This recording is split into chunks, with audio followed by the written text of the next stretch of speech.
Hey guys, how are you guys doing? Just want to do a little video on an issue that I had on my car a couple of days ago. So basically, it was happened like at the end of the day. Pretty much, I was using my car the whole entire day, went shopping, etc., etc. Went to the Home Depot, parked it there, went in, grabbed some stuff, came out, got into my car, tried to start it, and did not start. It didn't crank. And I was very surprised at that because, let me see. I don't know whether I was surprised at that or not because I did change up the battery about a month and a half ago.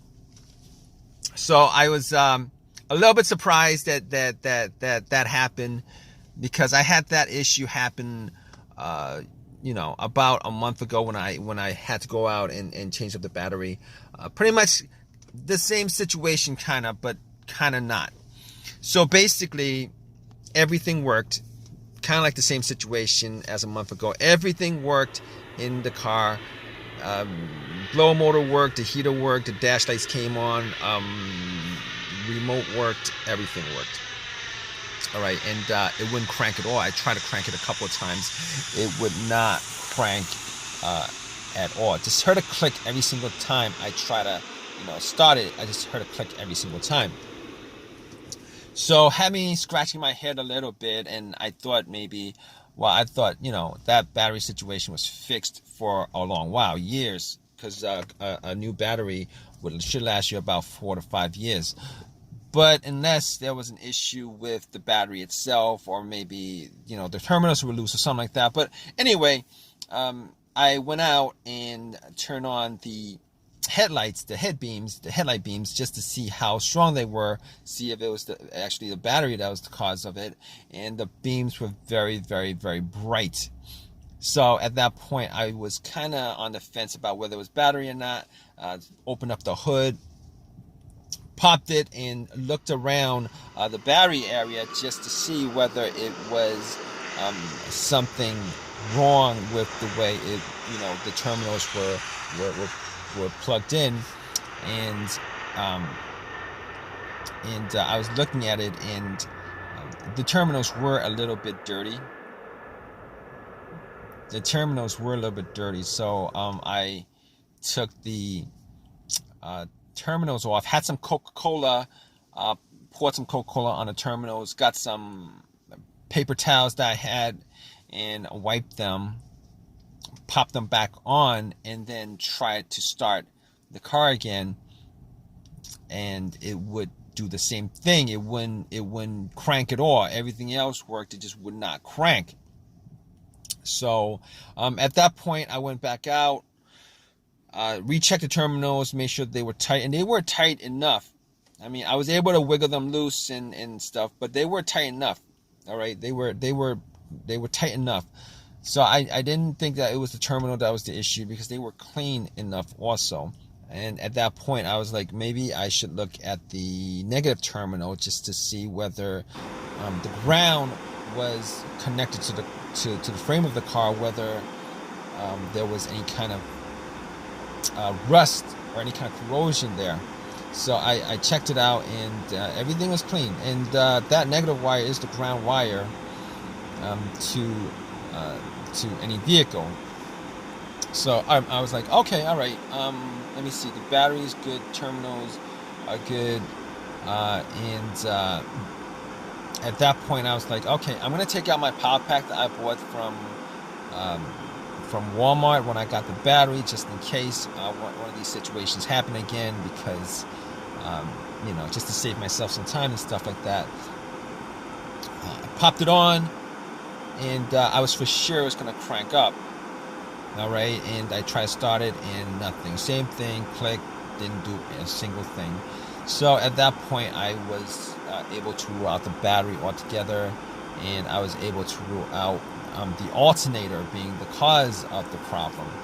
And the reason why I was able to rule out the alternator being the cause of the issue pretty much is this. If there was an alternator issue that was causing a problem with the car not being able to charge the battery, etc., etc., just jumping, it would have just jumped you know, it would have cranked over, it would have ran, etc., etc. But obviously, I'm making this video, that didn't happen.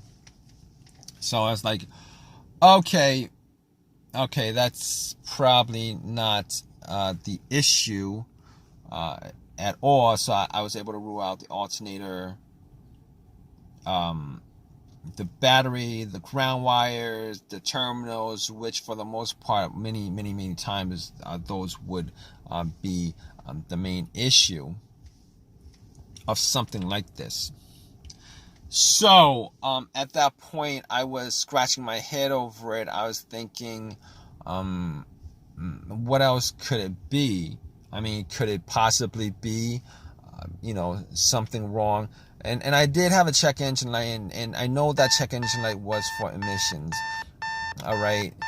But I had an OBD2 reader, one of these $19 OBD2 readers that you can get at Walmart, and I plugged it in. I'm pretty sure it wasn't anything as far as, the computer was concerned, but just to make sure, I plugged it in and ran the OBD2. It ran straight through, read it. Obviously, that check engine light for emissions popped up, but nothing else popped up. So at that point, I was able to rule out a bunch of other things. The computer itself, I was able to rule out, since it actually read the whole entire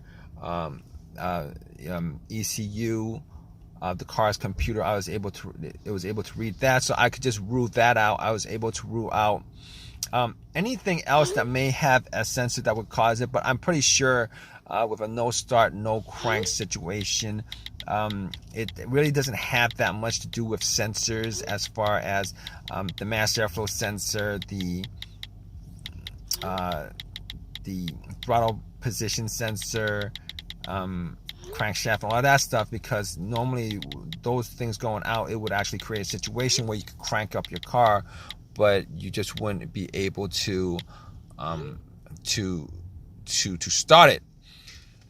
So anyway, at that point, I was left with a couple of things. That I could try to figure out whether I could fix it or not. And a couple of those things would be the fuses and the relays. Now, I opened up the fuse box and checked out the fuses, just to make sure that there weren't any kind of brownish tint to any of the fuses, just to give an indication that fuse was blown.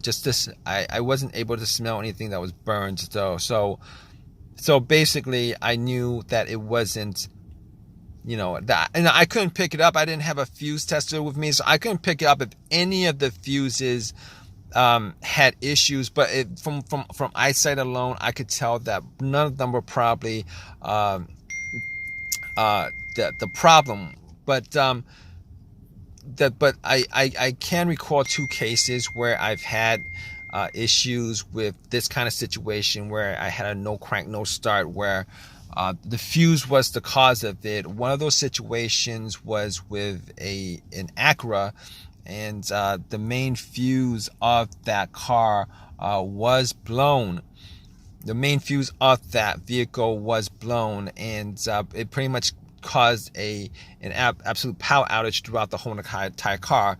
In that situation, there was absolutely no power at all inside the car, as if the terminals were taken off the battery. And once I changed up that main fuse, everything started up again, everything worked, everything was good. So but unfortunately, that wasn't the same situation as I had a couple of days ago, because I was getting power, it just wasn't cranking up. And the other situation with a fuse I had was with another vehicle that I had, and that situation was with the car, not the car cranking but not starting, and that situation was a result of a fuse to the fuel pump, or to the ECU, the car's computer. And once I swapped those out, it had no problem starting. But since it's not cranking at all, I could rule that out. I could rule those two scenarios out as far as the fuse is causing this particular situation. So now that I couldn't rule out the fuses 100% at that point, but since I didn't have a fuse tester with me going through those two scenarios, I was gonna rule those out. I was actually looking for a quick fix. So here's the thing about it. All right. Now after that, there's only a couple of things that I could think of that could cause that situation, generally speaking. All right. The starter or the relays.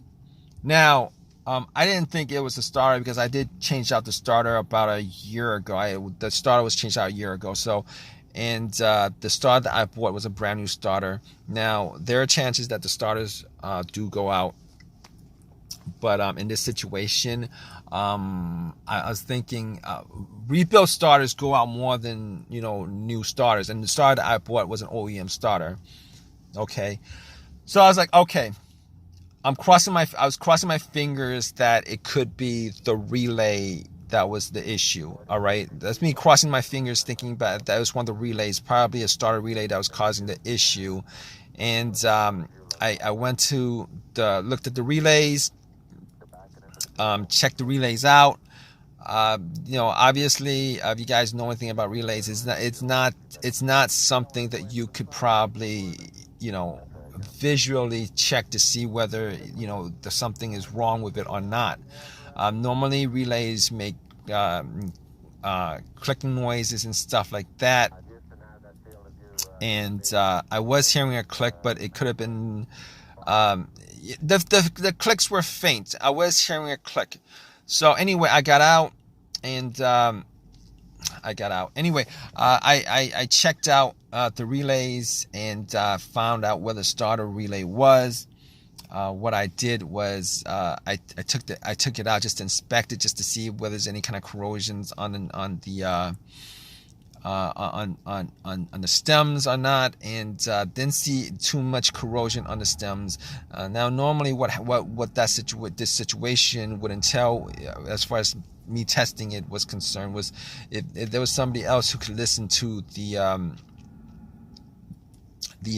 relay clicking when I'm in the car and stuff like that, I could be able to tell 100%, probably not 100%, but whether that was the issue or not. But what I did was, instead of doing that, I checked for another relay that had the same, I checked for a relay that was similar, an identical relay in the box.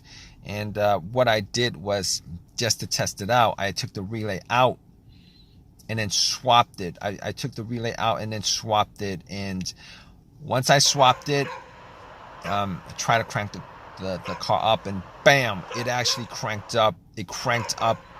It started. So at that point, I knew that it was a malfunctioning relay. Now, so I was able to drive it to AutoZone, bought another relay, popped it in. It works. It's been working since. So it was the starter relay that was the problem.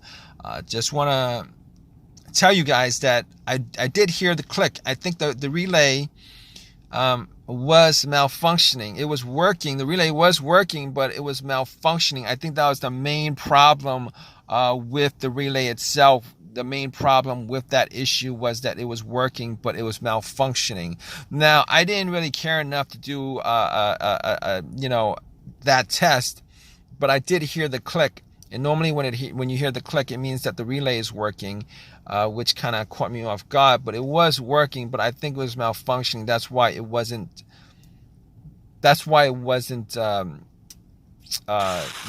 starting the vehicle, starting the car. So at that point, if you guys are in this situation, I'm sure you guys are, if you guys are watching this video, if you guys want a quick fix for it, Hopefully you guys do get one of these quick fixes like I had. Pretty much what you guys could do is go down the list of stuff that I eliminated, as far as everything I eliminated before getting to what the main problem was. Generally speaking, after the relay, if it wasn't the relay, my first guess would have been the starter being the issue. But regardless, I just want to thank you guys for watching this video.